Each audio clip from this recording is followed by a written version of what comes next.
Through the centuries, the perception and treatment of witches has seen a dramatic evolution. Once revered, then persecuted, witches have slowly regained acceptance in society. But discrimination can still exist, as Wiccan Roberta Stewart discovered. Wicca was first recognized in the U.S. Military Chaplain's Handbook as a legitimate religion in 1978.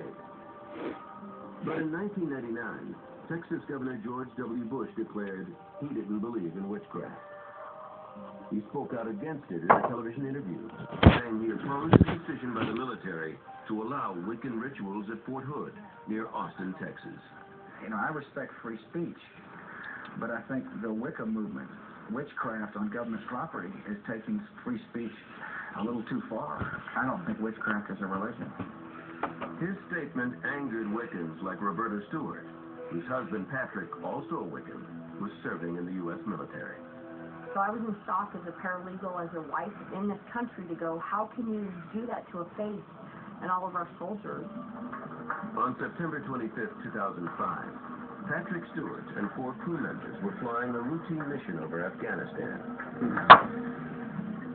On their way back to the base, a rocket-propelled grenade brought down their Chinook helicopter. All 5 men were killed. After Patrick's death, Roberta got more distressing news. The Department of Veteran Affairs, the VA, would not allow the pentacle, the symbol of Wicca, to be engraved on her husband's grave marker. Well, I was shocked to go down there and then being told that because of our faith, his was not ordered, and that I could not have the pinnacle. At that point, I just started crying. Roberta learned that while the military recognized Wicca as a legitimate religion, the VA had its own set of standards and did not acknowledge Wicca for its grave markers. Roberta discovered Wiccans had been battling the VA over the pentacle since 1997. There was no doubt in my mind that they were not going to dishonor my husband and the love that we shared. So I did prepare for a fight.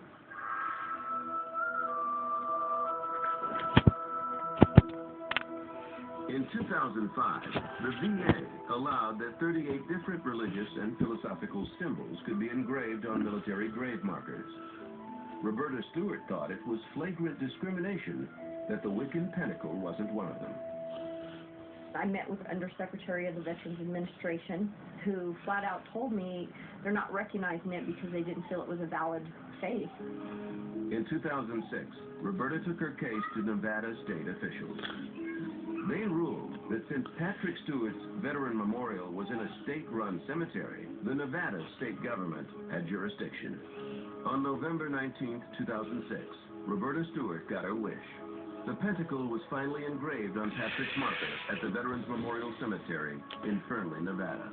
And I realized I couldn't stop there. It wasn't just okay that Pat had his, but it had to be for all Wiccan and pagan soldiers or anybody.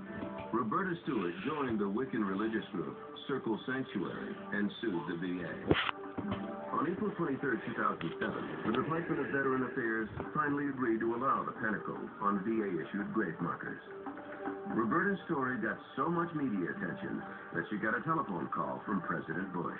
He apologized for me going through what I did, and he made sincere comments that he wanted me to understand that he would never deny a soldier his religious freedoms, and for me, that was my closure.